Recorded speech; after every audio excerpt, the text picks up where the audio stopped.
Главные новости Умы в октябре. Дума РФ открывает новые мечети от Нижегородчины до Урала. Имам мечети Пророка провел джума-намаз в главной мечети России. Главный муфти наградил Минниханова. Москва провела 23-й международный конкурс чтецов Корана. Соборная мечеть Тауба в Нижнем Новгороде распахнула двери после капитального ремонта. На церемонию приехали имамы со всей области и соседних регионов – Рязанской, Пензенской, Саратовской областей, Мордовии и Чувашии. Мечеть расположена в автозаводском районе города. Ее строительство инициировал основатель Нижегородского мухтасибата Умар Идрисов в конце 90-х. В 2001 году Тауба открылась для верующих. В этом году в храме завершилась масштабная реконструкция. Открытие этой мечети мы начали с минуты молчания, с дуа по памяти митрополита Нижегородского и Арзамасского Николая Нефтемова. Это только в нашей стране такие прекрасные есть примеры, когда мусульмане на открытии своей мечети упоминают православного батюшку. Первым мероприятием в обновленной мечети Тауба стали 18-е чтения имени Галимджана Баруди. Теологи, религиоведы, педагоги, религиозные и общественные деятели обсудили исторические и современные модели развития исламского образования. Муфти Галимджан Баруди посвятил жизнь воспитанию и образованию мусульман. Он выступал за сочетание в учебном процессе традиций и современных научных знаний. Конференция приурочена к 20-летию регистрации Нижегородского исламского института имени Фаизханова. Сергей Владимирович Ильенко, который является заместителем руководителя администрации президента, первого заместителя главы администрации президента, заложил капсулу Нижегородского исламского института.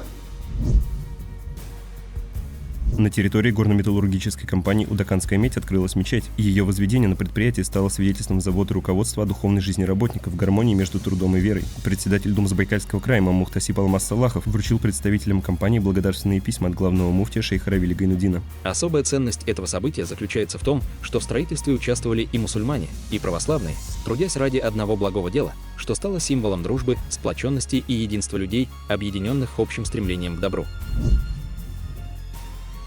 Закладка камня на месте строительства новой мечети состоялась в старинном татарском селе Азигулово Артинского городского округа Свердловской области. Церемонию провели имам Аксакал села Эмиль Халитов и председатель Дум Свердловской области, главный имам Мухтасиб Артур Мухуддинов. Азигулово – один из старейших татарских населенных пунктов региона, первое упоминание о нем относится к 17 веку. До революции в селе действовали 3 мечети, но ни одна из них не сохранилась к концу 20 века. Президент Владимир Путин утвердил концепцию миграционной политики России на 2026-2030 годы. Ее задача – помощь мигрантам в освоении русского языка, принятых в стране норм и духовно-нравственных ценностей. Ранее по итогам визита в Душанбе российский лидер отметил, что Москва ждет законопослушных трудовых мигрантов. Россия заинтересована, конечно, в рабочей силе, но в то же время мы заинтересованы в том, чтобы это была нужная нам рабочая сила, первое, второе, чтобы люди и сами там жили в человеческих условиях, существовали, и чтобы они соблюдали наши законы, правила. Я всегда об этом говорю, были законопослушными гражданами. Кстати говоря, это связано с языком прежде всего. В этом ключе Путин также подчеркнул, что в Таджикистане придают особое значение изучению русского языка и культуры.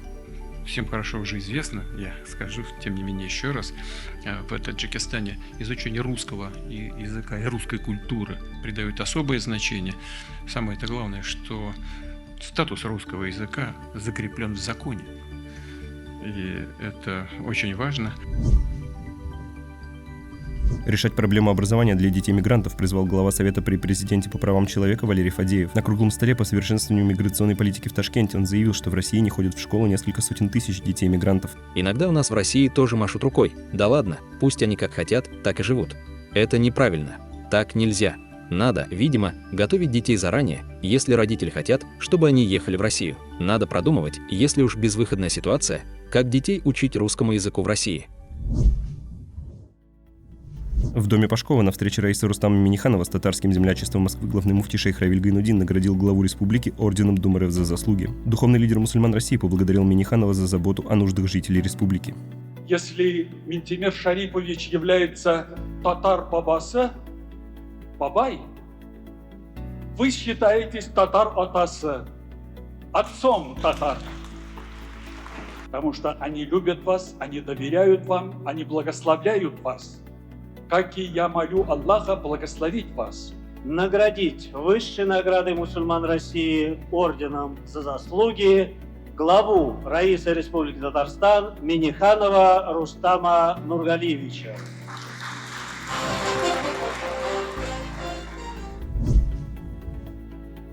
В столице Татарстана завершился маршрут интерактивной выставки «Мир Корана», организованный Дум РФ и Министерством вакфов Катара. За 3 дня выставку, расположившуюся в мечети Аль-Марджани, посетили более 4000 человек. Накануне ее открытия зампред Дум РФ муфти Рушан Абясов провел пятничное богослужение в старейшей мечети Казани.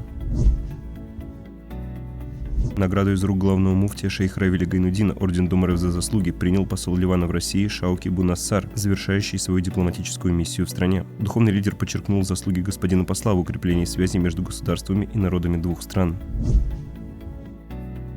Лайнеры национальной авиакомпании Саудовской Аравии отныне летают из Эр-Рияда в Москву напрямую. Самолеты между двумя столицами курсируют 3 раза в неделю. Среди пассажиров из Эр-Рияда саудовские бизнесмены. Деловые связи наших стран сейчас активно укрепляются. А еще немало туристов. Я люблю Россию. Прямое авиасообщение между Россией и Саудовской Аравией укрепит и без того прочные связи мусульман двух стран. Пятничное богослужение в главной мечети Российской Федерации возглавил имам-хатыб мечети пророков в Медине шейх Абдулла Аль-Байджан. В проповеди он обратился к темам единства умы, соблюдения справедливости и стремления к благим нравам. Азан провозгласил знаменитый хафиз из Египта шейх Абдель-Фаттах ат-Таруты.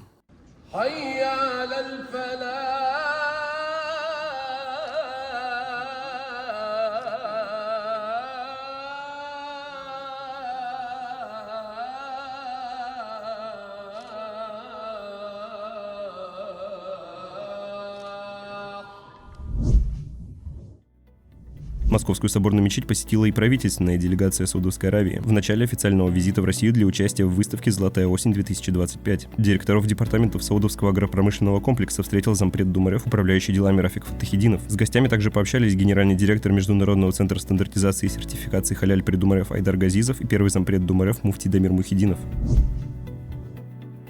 В Московской соборной мечети прошел первый съезд Ассоциации Национальный союз производителей продукции и услуг халяль. На мероприятии встретились все представители сектора, производители, представители сертифицирующих органов, экспертного сообщества и профильных ведомств. Спикеры подчеркнули важность сохранения доверия у потребителей к халяльной продукции для развития этой отрасли российской экономики на внутреннем и внешних рынках.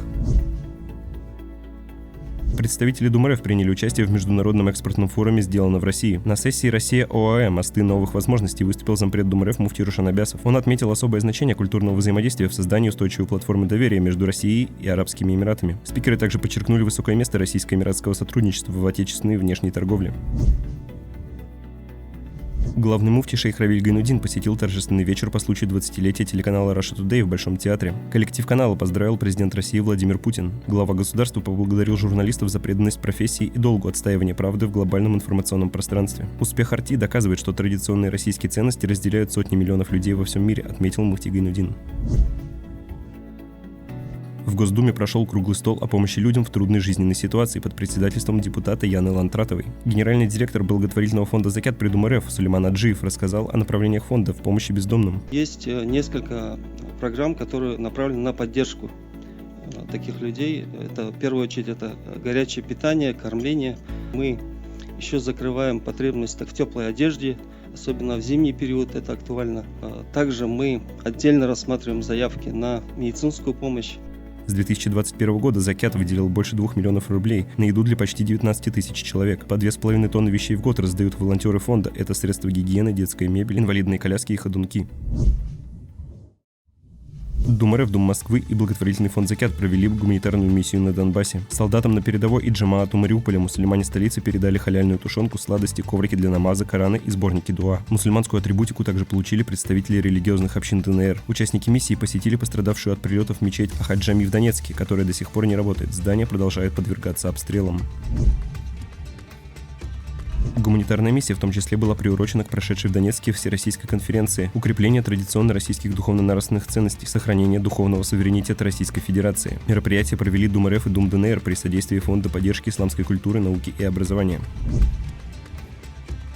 В честь 160-летия со дня образования службы судебных приставов главный муфти шейх Равиль Гайнуддин отметил наградами мусульман России сотрудников службы за успехи в работе, благотворительную деятельность и укрепление духовных основ служения Отечеству. Церемонию награждения в Московской соборной мечети провел председатель Совета старейшин Дум РФ Дамир Гиззатуллин.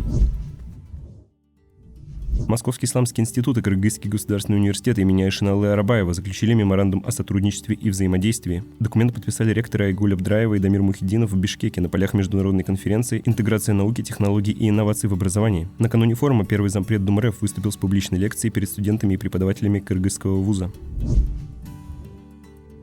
Об опыте Московского исламского института в подготовке теологов нового образца доктор Дамир Мухиддинов рассказал и на другой международной конференции уже в Азербайджане. На форуме в Баку эксперты обсудили современные модели религиозного образования в контексте нравственных ценностей и глобальных вызовов. 60 лет исполнилась декларация Ностра Этате. Принятая на Втором Ватиканском соборе в 1965 году, она призывает к диалогу последователей разных религий и порицает дискриминацию людей из-за расы, цвета кожи, условий жизни или религии. Первый зампред ДумРФ доктор Дамир Мухиддинов выступил на симпозиуме в Курии Римско-католической архиепархии Божией Матери в Москве. Первый чемпионат Дум Москвы по борьбе на поясах, посвященный 80-летию победы в Великой Отечественной войне, состоялся в столичном дворце спорта имени Ярыгина. Соревнование прошло в 4 весовых категориях, победители получили кубки. Среди всех участников организаторы разыграли путевку в Умру.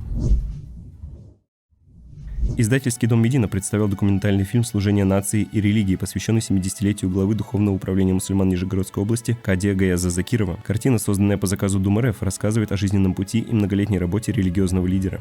Что в школе нам преподавали, это маленькая толика. Оказывается, да, наша история намного глубже, намного интереснее, очень много писателей, поэтов. Российская столица приняла лучших хафизов из 30 стран мира на 23-м Московском международном конкурсе чтецов Корана.